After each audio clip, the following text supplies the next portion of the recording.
Hi, I'm Luoxiao Shao.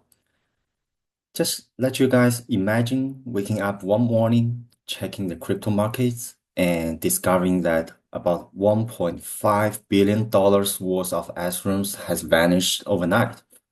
Imagine an entire exchange, one of the largest in the world, hacked in what is now being called the biggest digital heist in history. This is not a hypothetical scenario. This is actually happened in February 2025 when Bybit, a Dubai-based crypto exchange, suffered a devastating attack at the hands of the Lazarus Group, a North Korean state-sponsored hacking collective. Today, I want to bring your attention to one of the most significant alarming threats facing the cryptocurrency industry, the rise of sophisticated cybercriminal organization, and in particular, the Lazarus Group from North Korea. This is not just a minor inconvenience or a security issue affecting a few unlucky investors.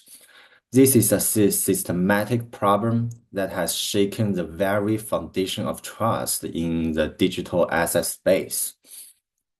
The Lazarus has become a global cyber menace, executing some of the largest financial heists in history, stealing billions of dollars in cryptocurrency, and in the process, funding one of the world's most dangerous regimes.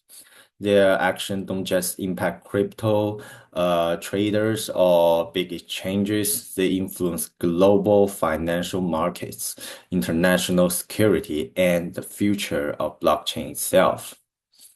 So today, in today's speech, we'll explore who the Lazarus Group is and how they operate, their most recent and largest highs, the Bybit exchange hack, why this matter beyond just the crypto community, the implications for the future of blockchain security and regulation, and what we can do collectively to counter this growing threat.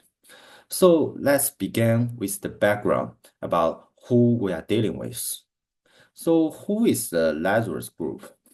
The Lazarus Group is not a typical group of hackers sitting in a basement somewhere looking to make some quick buck. This is an advanced cyber warfare unit operating under the direct control of the North Korea government.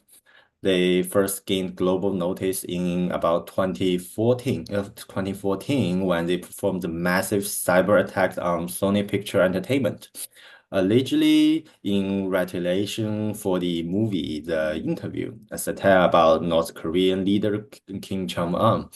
Then came WannaCry in 2017, a devastating attack that crept over about 200,000 computers across 115 countries, causing billions in damages.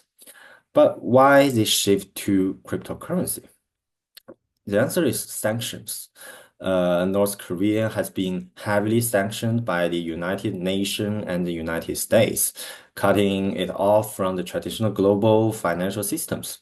With banks refusing to work with them, Pyongyang decided to turn to cryptocurrencies, because the cryptocurrencies is a very decentralized, borderless, and largely unregulated financial system that allows them to move and launder their money. So from 2017 onward, the Lazarus Group set its sights on cryptocurrency exchanges, DeFi platforms, and even NFT projects.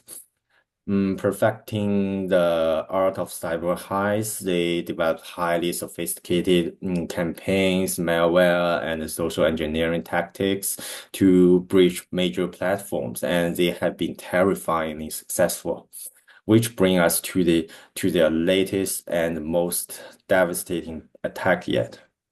So for the recent heist, in February 2025, the Lazarus Group performed the largest cryptocurrency theft ever recorded, draining nearly $1.5 billion worth of Ethereum from Bybit.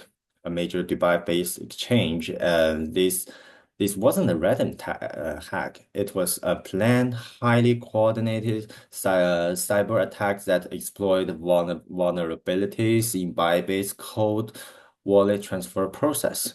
So how did it pull this off?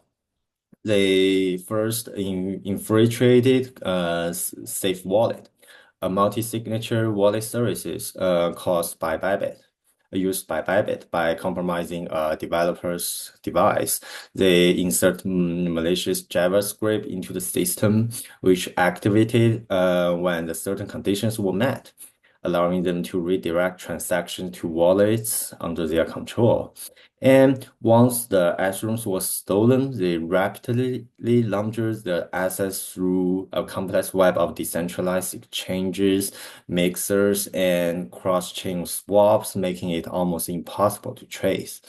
So by the time authorities were able to react, most of the stolen funds had already disappeared into the darknet. So why this matters to the crypto industry? Now, some might think, well, this is just another crypto hack. It happens all the time. Why is this such a big deal? So let me just tell you why.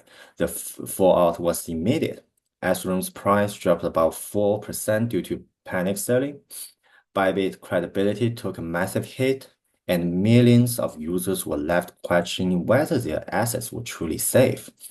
And it also shakes the investors' confidence.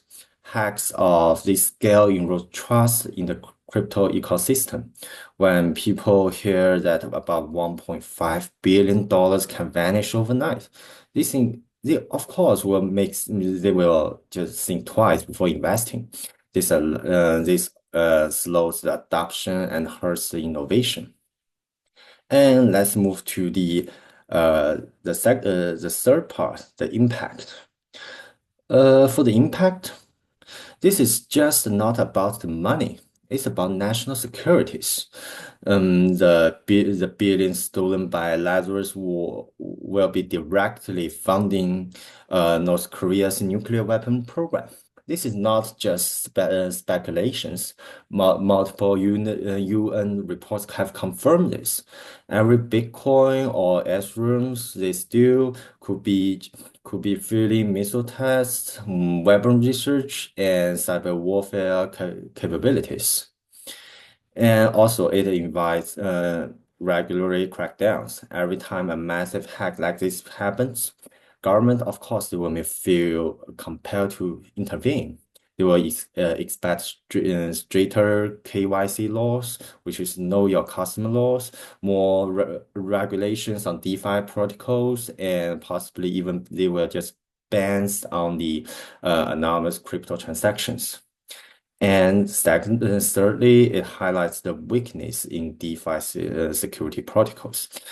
DeFi is built on the promises of decentralization and trustless transactions, but these attacks expose how vulnerable the ecosystem really is. Security must have a bigger priority. Others may think how this will just influence the crypto's future. This heist is just like a turning point. It forces the industry to evolve. First of all, it will provide better security measures. We can expect maybe AI-driven monitoring system, multi-party computation, which is MPC, for the transactions, and real-time threat detection to become more standard. And more companies will adopt insurance-backed in securities measures to protect their users. And for the second part is the government involvement and regulations. Crypto is no longer in the Wild West phase. Global cooperation between law enforcement, regulators, and blockchain analytics firms will increase to track illicit funds. And the third part is decentralized exchange will be under pressure. Hackers launder stolen funds through decentralized exchanges, which have no KYC requirements. this loophole will close as regulators crack down. So we may ask a question, what can we do? This is a battle that crypto developers, investors, exchanges, and regulators must fight together. So for the developers, they can parallelize security over speed and conduct rigorous audits before launching new protocols. And for the investors, they must be vigilant. They can store assets in hardware wallets, not just on exchanges. And for the exchanges, they can implement stronger authentication, real-time fraud detection, and hard to code wallet security improvements. And lastly, for the regulators, I think they must work with the industry, not against it. They must fight to find a way to create policies that strengthen securities without still feel just stopping or pausing the innovation of the crypto and the blockchain industry. And so, in conclusion, so the Lazarus Group is not just a cyber criminal organization. It's it's like a wake-up call for the entire cryptocurrency ecosystem. The choice for us is very clear. Either we involve and build a stronger, more secure blockchain ecosystem, or we can just risk crypto being overtaken by criminals, by governments, by regulators who will strip away the very principle it was built on. And I think the answer is very clear. So let's learn from these attacks. Let's build a more secure, resilient, and trustworthy crypto future. And I think the future of digital finance depends on it. So thank you. Thank you for your listening.